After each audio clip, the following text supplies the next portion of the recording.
Hey, what up, guys? Welcome back to another episode of the Golf Parfection podcast. In this one, I am joined by James.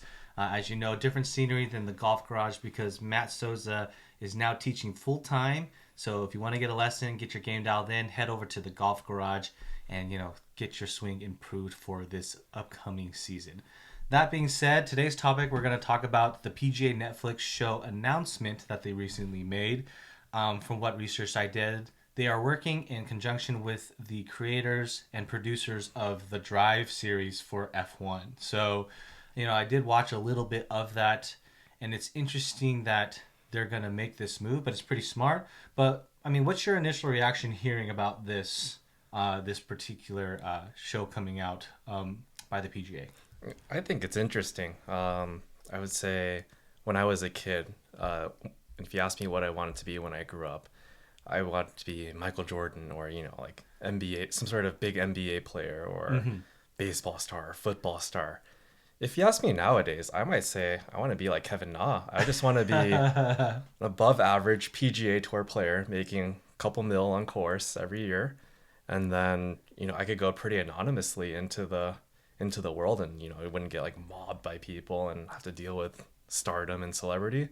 So I think it'll be a cool look into how hard these guys work and what they're like, what kind of lives they live as, pretty successful multimillionaires just Yeah. out in the world, just kind of going incognito. Yeah, for sure. I think at one point, I think it was, I forget his first name, but Tringale was like the most winningest earner without actually winning a tournament, and he's like multimillionaire. So yeah, in terms of flying the radar, these guys are all super good, and this is really hard to do. But yeah, like you couldn't pick them out on the street if you tried. Some of these people who aren't like selected, I guess, on this list, Yeah, right? for sure. Like if you asked me who Abraham Answer was like pre-pandemic, no idea. Basically, if you were like, I'm looking at this list of what Golf Digest put as notable people confirmed for the Netflix series. If you were to show anyone a picture of any of these guys, except for maybe Jordan Spieth, they would not know who that is and can call him out by name. So yeah, that's very interesting. I do have some concerns of the show. Um, being said, like, and I want your opinion on this too, because the Drive series, which I'm going to lean heavily on in the comparison, like when it comes to like F1 driving, F1 is like a relatable thing because people have done like driving at the least, and they know that it's very difficult to drive a car at hundreds of miles per hour.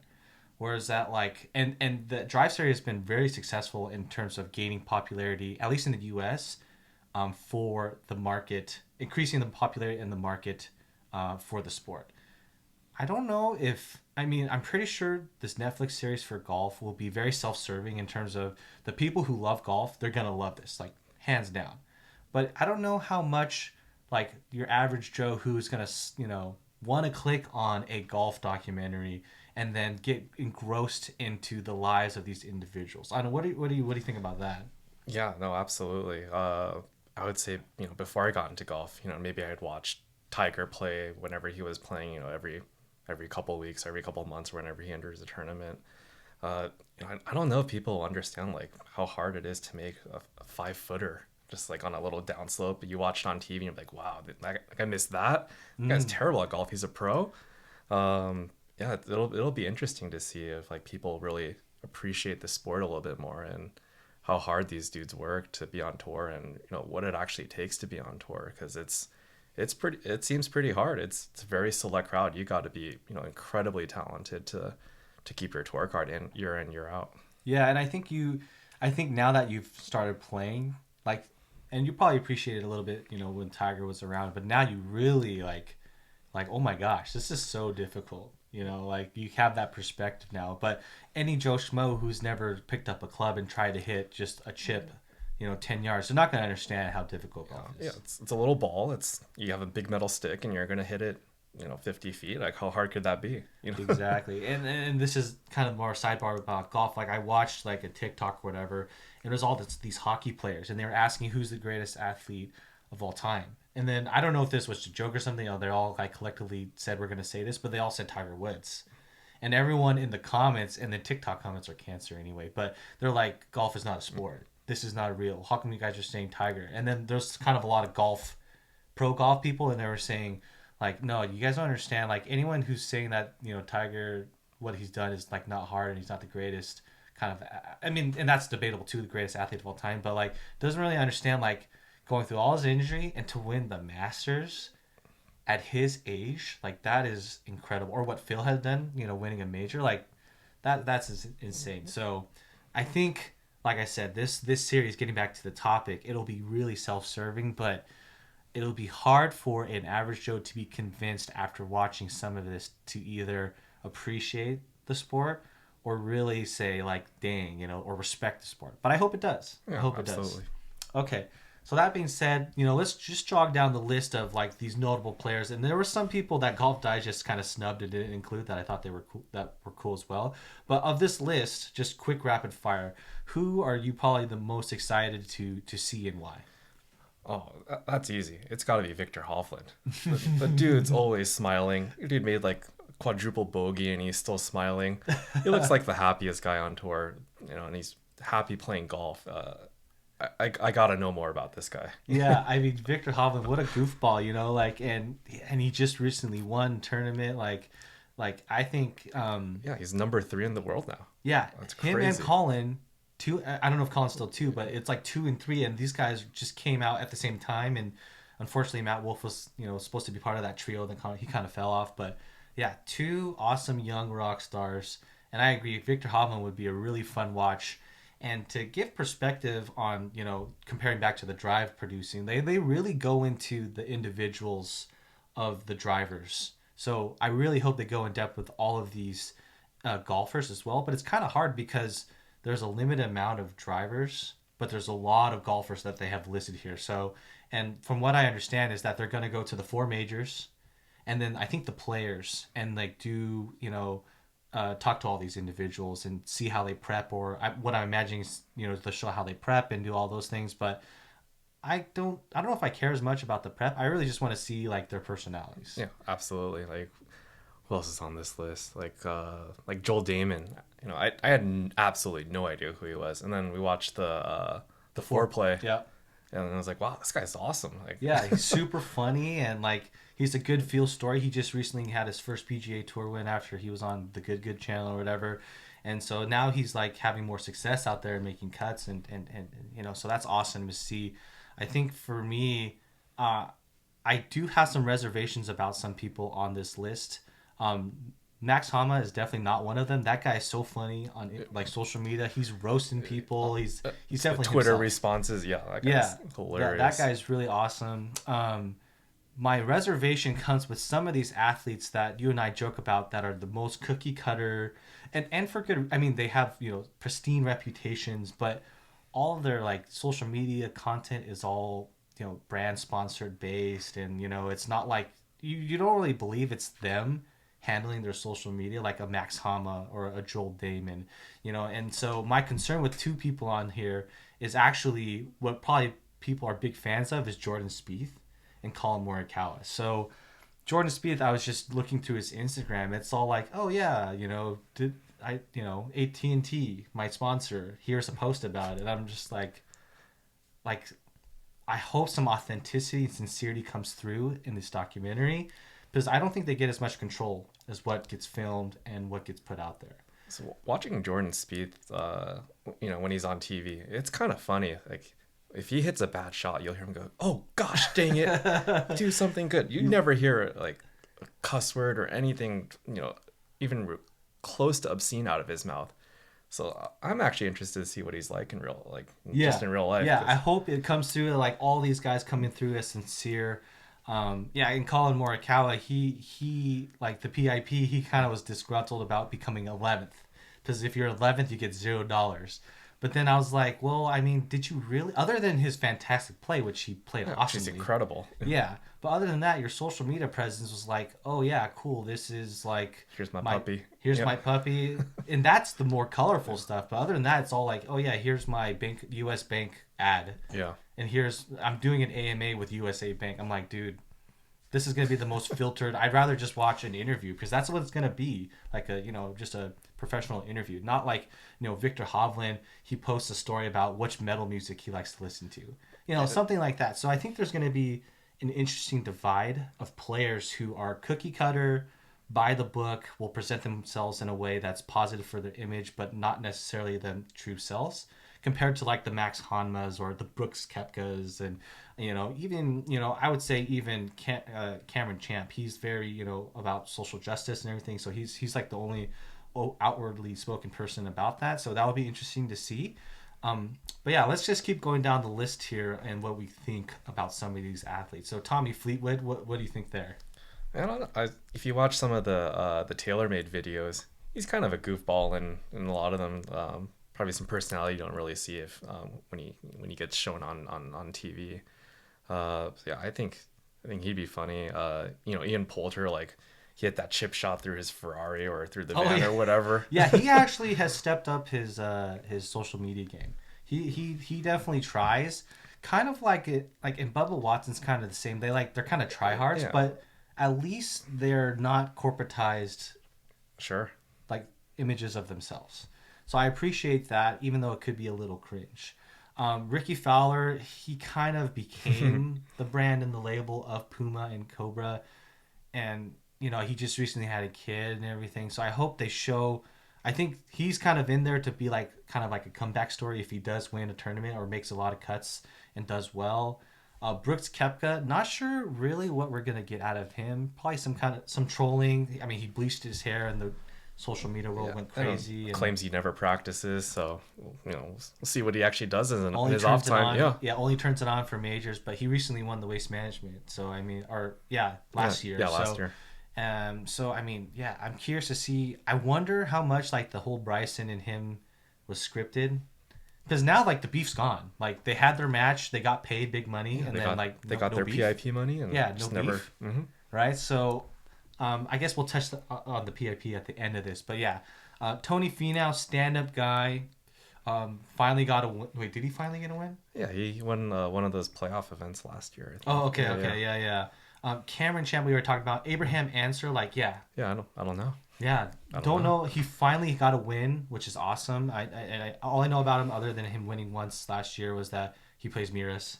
That's pretty cool, I guess. Yeah, he's in that clip of where like Tiger hits the putt at the President's Cup, and then they edit it to look like he turned around like just after he touched it, and then Oh, is it? It might be someone else. I think it's Answer that Is it gets Answer? on the Oh my other God. side. Oh gosh. Okay. Yeah. Joel Damon we already touched on. Xander's an interesting one. He won the gold medal, right? Yep. But yeah, I think he's on the fringe of being cookie cutter. Like all his social media presence is more cookie cutter. And maybe I'm like diving too much into things being cookie cutter. Maybe I should stop being so selfish and asking so much for this series. But I really don't care about like athletes that present themselves. Like if they're really boring on social media, I don't really care about them. Yeah, like he seems like a really nice guy, super talented, but I'd root for him to win, but I don't know. I don't know anything about him. Yeah, I think JT he basically what I'm defining the line is because athletes who manage their own social media or pay people to manage it. And I think I prefer the people who run their own and do their own or make a conscious effort. If they do pay for it, they are heavily involved in the content. So JT is interesting because he had his little PR snafu. Yeah, last year. He did. But I think everyone loves to come back, or not come back, but redemption arc or whatever. And so I think he's pretty much done that. And then I do see him always chirping at Bryson on social media. So I think he does his own stuff, and that'll be an interesting one. I don't know how deep they'll dig into those things. Like the Drive series, they do kind of twist people's arms a little bit. So who knows how far they'll go into that. Bubba Watson, interestingly enough, if you didn't watch golf way back when, Bubba at one point was like a person that people, maybe I'm wrong and maybe someone can correct me in the comments, but Bubba was actually a person people didn't want to play with. I think I've seen some of that. Like he was like just I don't know, not a nice person or just not a fun person to play with. But, yeah. Correct me if I'm wrong, but I think that was, and he's really turned around his whole reputation around. Yeah, he does like TikToks. He's like a Jordan brand, and So I've talked to his kind of social media manager, caddy helper person on Clubhouse. His name's Gabe, so he kind of helps Bubba in that realm. Super nice guy. But yeah, like, it'll be curious to see what those two. I think they collab all the time and try to think of what content to make. So yeah, Max Hama, it's a funny guy. This next one, Matt Fitzpatrick. I'm curious why they put him in here. The only reason I know about him is because he had that little beef with Bryson on Twitter. But yeah, other than that, Yeah, like really not sure. he was like playing a European event or something, and then on an interview he was saying, if anyone can hit the ball far, blah, blah, blah, it takes skill to hit it straight or whatever. And then every comment, like, clapped back and said, well, why don't you do it then? Yeah. And so that's like, yeah, and he's a really good golfer. I always see him floating around in contention. I wonder why they picked him. Like, I don't know, doesn't have much of a presence, kind of just your generic golfer. That being said, people left off the list. So, of this, I say off of Golf Digest's Instagram post of notable players. I think some are more notable here. Daniel Berger did really well at the Ryder Cup. Oh yeah. Yeah. Won the AT&T Pro Am. Yeah, he's there this weekend, and he won the AT&T Pro Am. His Instagram handle is DB Straight Vibin. So, yeah, I mean, definitely has a good personality around him. I think that would be pretty cool. Sergio Garcia, what do you think about Sergio? I don't know. All I know about Sergio is, he takes like 15 minutes to, hit a shot. He has his little routine, and he had, his rivalry with Tiger back in the day, which, I don't really have any recollection of, but Right. yeah, I don't know. Yeah, Harry Higgs, he's a total vibe, with the shirt way down low, unbuttoned. Dustin Johnson, probably going to be what we expect. Very, like, deadpan. Just low key, yeah. Yeah, not much going on there. Kevin Na. I think he is an Asian favorite. So I think he definitely tries. I think he's trying to make a PIP move on Instagram. I see him posting a lot more now. He clapped back at that one guy. Oh, that Grayson Allen guy? Grayson Murray. Yeah. That was so funny. If anything, he deserves some kind of PIP like honorable mention for that tweet. That was pretty epic. Yeah. Mito Pereira, he is a recent addition to the tour. He won like 3 straight Korn Ferry Tour events and then boom, made it in. He's pretty good. Yeah, he's pretty decent. He was in contention some tournaments last year. He's really solid.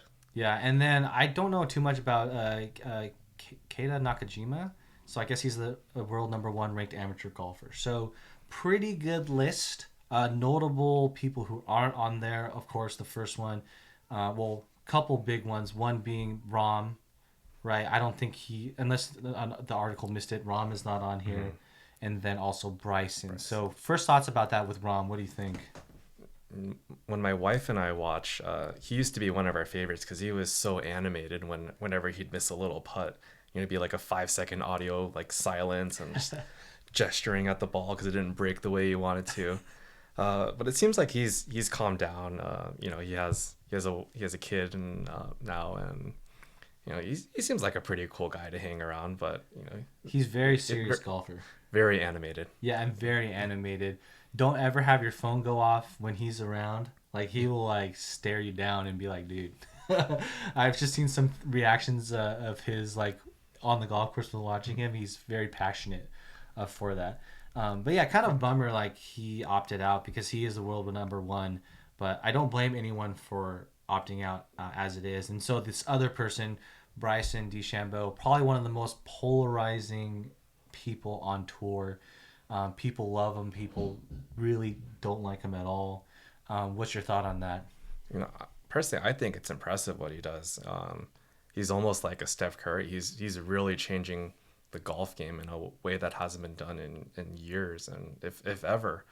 If you've ever tried to just hit a ball as hard as you can and have it fly in the direction that you actually want it to fly, it's incredibly hard, if not impossible. And he just does this, almost every time out. So, and then on top of that, he just seemed like he gets a lot of hate in social media and the press, but most accounts would have him as like a super nice guy, super likable. He always signs autographs for the kids and everything.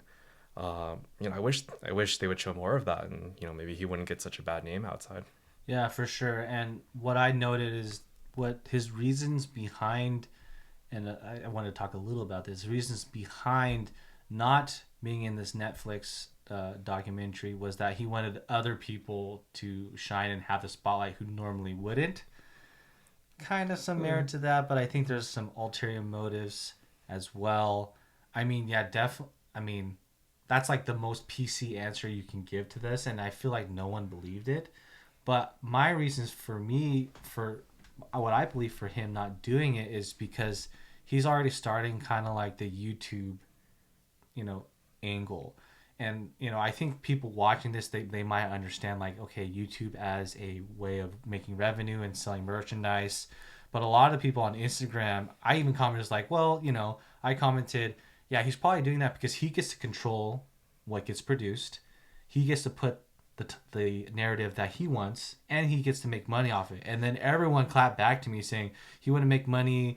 Like there's so many more millions of people on Netflix that would watch this. I was like, sure, that's true, but like, do these players see a dime of any of that? I don't know what the stipulations are with them being on the show.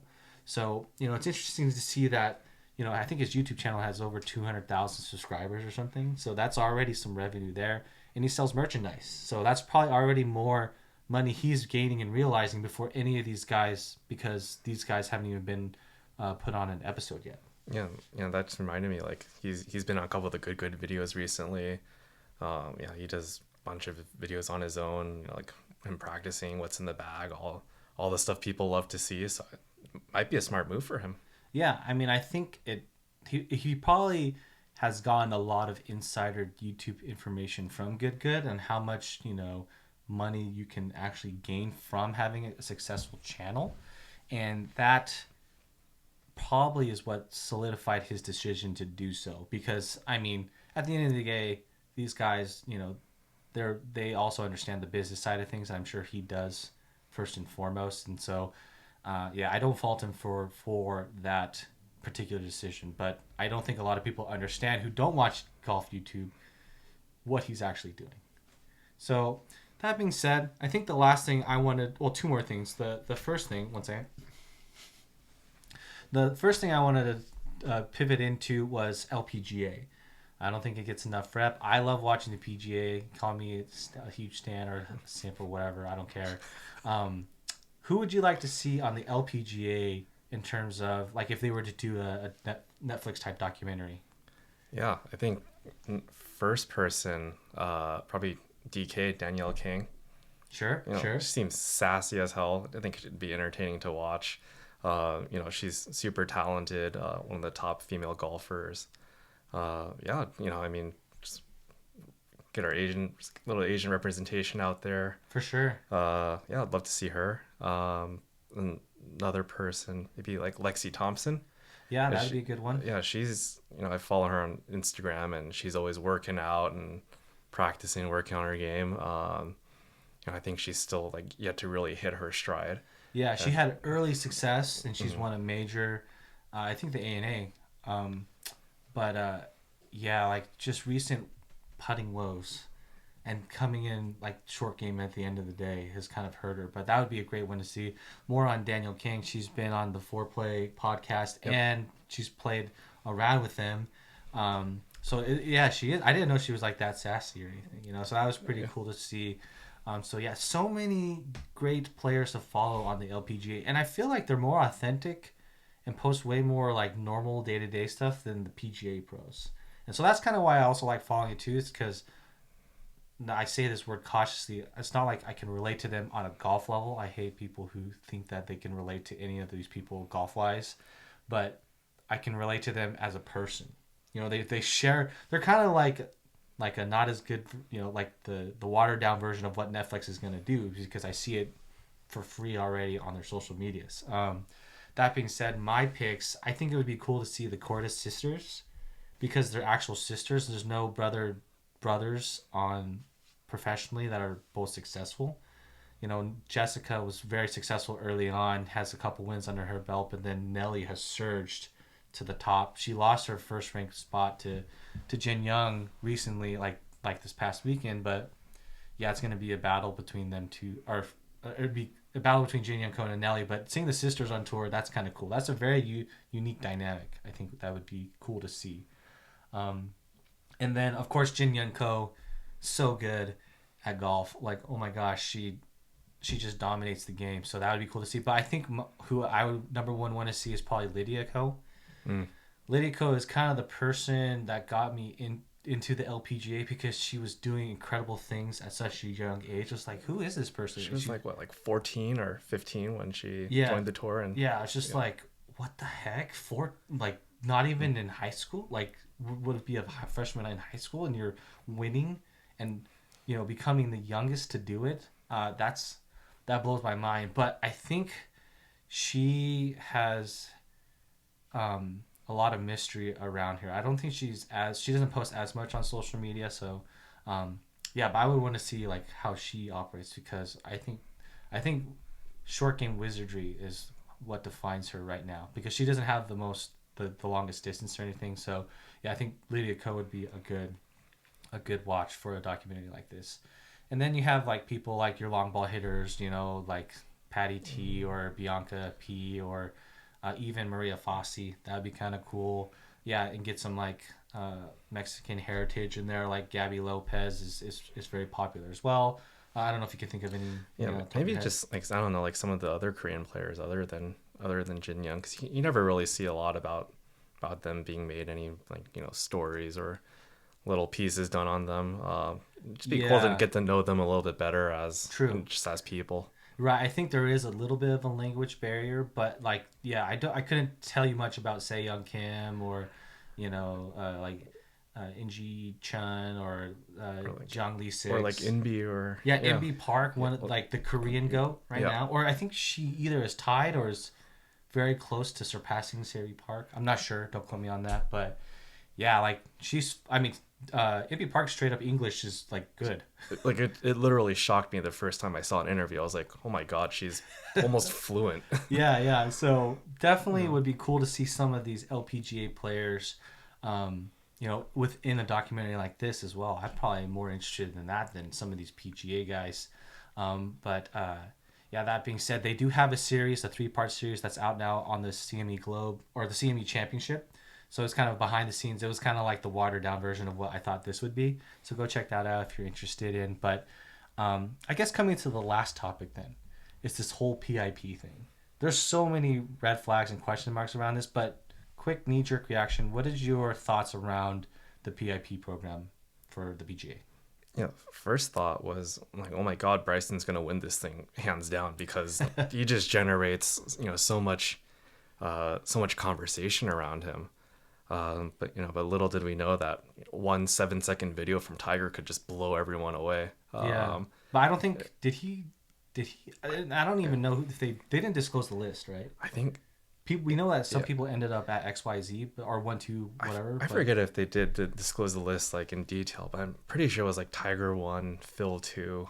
Oh, was it? I thought Phil was one. Was it Phil 1? Yeah. Yeah, But either way, like just having like Tiger release a 7 second video and breaks the immediately, internet. yeah, it was like, huh, I guess what was the point of the PIP then? Like, what was the actual criteria? Yeah, and so that's kind of why I don't really agree with it. Is that like the people who got the money are like people who don't really need it. Yeah, it's like they didn't, I don't know how much they did to actually bring the sport to the forefront like the program was meant to. Yeah, I think this will probably benefit more. The documentary will benefit more than this program to, I guess, incentivize athletes to do more influencing. Yeah, because everyone knows who Tiger Woods is, who Phil Mickelson is. You have the match where Bryson versus Brooks. Oh god, that was a flop. Yeah. Yeah, but if you ask someone like who's Joel Damon or who's Colin Morikawa, like I don't know if the average person will know. Yeah, so I think, and the problem is that they don't disclose like what gains you status or more, I guess, points or whatever measurement they use to go up the list, right? It's like some kind of algorithm. I think that's what kind of bothers me the most is that like they could just do whatever and say, hey, Phil, if you want to go in on this, I can get you. I mean, not to say that this is happening, like nefarious activities happening, but like they could like, game the system or something like that, right? Yeah. Or like Jordan Spieth, I feel like yeah, his play has definitely, you know, influenced a lot of people to the sport, but him as a person, I feel like outside of the game, I don't really know anything about Jordan Spieth. Yeah, probably I don't know. The funniest thing I thought, like, I think it was in Tournament of Champions, like, was Jordan Spieth. He hit his ball OB on 18. He was just like, oh gosh, dang it, like, darn it, Jordan. And then the next shot was like Justin Thomas shanking his driver out of bounds, and I think they cut the audio for 10 seconds because I don't know, God knows what he was saying. Yeah, yeah, It was yeah. just I'm just curious. Yeah, so like just say the PIP net. Do you think it's better or worse for the PGA? I would say it's probably better. It does still incentivize guys like a Kevin Na to, just go ham on Twitter on this guy that's, trying to call him out. Uh, does he do it without the PIP? Who knows? Like maybe he just Fair. wants to stay low key. Yeah. But now he was the talk of the golf world for a That- couple days. yeah, Yeah, for for that week. Yeah, for sure. And I think that is a good example of why the PIP is good. But then like maybe a not so good I guess result or outcome of this PIP is like kind of these forced interactions. Like I still I mean to this day I'm not sure like everyone's gonna have an opinion on this. Like how like sincere was the beef between Bryson and Brooks? I have my doubts too. That it Yeah. seemed so scripted. Yeah, like they were like, or like before Barstool Presidente got in trouble, like these allegations against him. Like there was beef between Brooks and Barstool Presidente. Yeah, like Brooks was gonna play left-handed or something, and Where did that go? That never happened, right? So like, was that forced? And like, did he like go behind the scenes, yo, Presidente, like we should come up with something, and then hey, if I get bumped up in the PIP, there's something in it for you. So like those kind of interactions, I'm kind of like saying this is maybe not as good to have the PIP, but like just say the PIP didn't exist, would none of that happen? Like we never get the match between Brooks and Bryson, and that's for I guess you guys to decide if that's a good thing or a bad thing. I think I could have done away without the Brooks and Bryson beef. Like ultimately, like it's under the bridge, and like it made the Ryder Cup I guess more interesting. But I mean they didn't hate each other there. yeah, So didn't really do much for me either. I was just like, we got 5 holes of competitive golf out of it, and yeah, in the match before Brooks won. yeah. So I think for me that kind of interaction I feel like doesn't really do anything for golf. But it's like the social media posting, the clapbacks on Twitter, or like I think even before the PIP, Phil was actually. And whether or not he has a social media team running this, like he was very funny online, like the calves of Aldonis, or eating hellacious seeds, right? Flopping over Steph Curry. And, Yeah, all that stuff. So I think it's encouraging more of that behavior, which is good. But yeah, like the scripted stuff, it's kind of cringe. But some people love it. I mean, if you really like that stuff, more power to you. Like you probably like the WWE as well. I love the WWE. I loved it back in the day. But it kind of gets to that level for me with this PIP, like the contrived drama, like the stuff that's forced, And so, yeah, not really sure, how much better it's, bringing awareness to the game. But, the PIP money, it's there, and it's a program that's not going to go away. I think they just need to reveal more about what goes behind it. Absolutely. And so, yeah, I think that pretty much covers what I wanted to talk about today. Like I said, pretty fun one with this whole documentary series and talking about the players who we're excited to see, and even some LPGA players we would like to see. I think for the PIP, I almost wish that they put that money to like the Corn Ferry Tour or something. Or even to the LPGA. Yeah, to the LPGA. But of course that will never happen. But like, yeah, the purse. Like probably all the purses combined is probably smaller than the PIP. It's kind of ridiculous when you compare LPGA purses to just the winner's share of like an average size tournament on the PGA. It's borderline like disrespectful. Yeah, absolutely. And I think as the game for the LPGA grows, hopefully, I always tell this to people. I think the LPGA, next to like women's international soccer, is probably the next closest thing that will come to like parity. So I'd hope to see that soon, because the only sport that has parity is tennis. Sure. Yeah, the Williams sisters and everyone who supported that, they did a great job behind that. But parity for LPGA, that's still pretty far off. It's a far cry from, like a random, like even the Players Championship, their whole purse size the winner's money is more than the purse sizes of Yeah, the it's entire like a tournament. 2 point something million winner share. Yeah, And then yeah. you look at the prestigious women's events, they have like maybe like a $4 or $5 million purse total. Right. It's kind of crazy. But U.S. Open this year at Pine Needles that I played and I got destroyed at, that's going to be a multi-million-dollar first place prize, and then CME championship is going to be a little over a couple million as well, or a million at least, because it's always been a million. So, yeah, just thought we should touch on that PIP Netflix documentary series and what we thought about that. So, yeah, I mean, if you guys like this, comment down below what you are excited about for all this. Any topic suggestions for James or myself, or even Matt when I'm back at the golf garage, let us know. But yeah, hopefully you'll get used to this background scenery as it grows and I get more flags and stuff, and the golf garage scenery, because we'll probably be doing podcasts in both areas for the sake of Matt's time. But hope you guys enjoyed that one. Keep chasing, and we'll see you in the next one.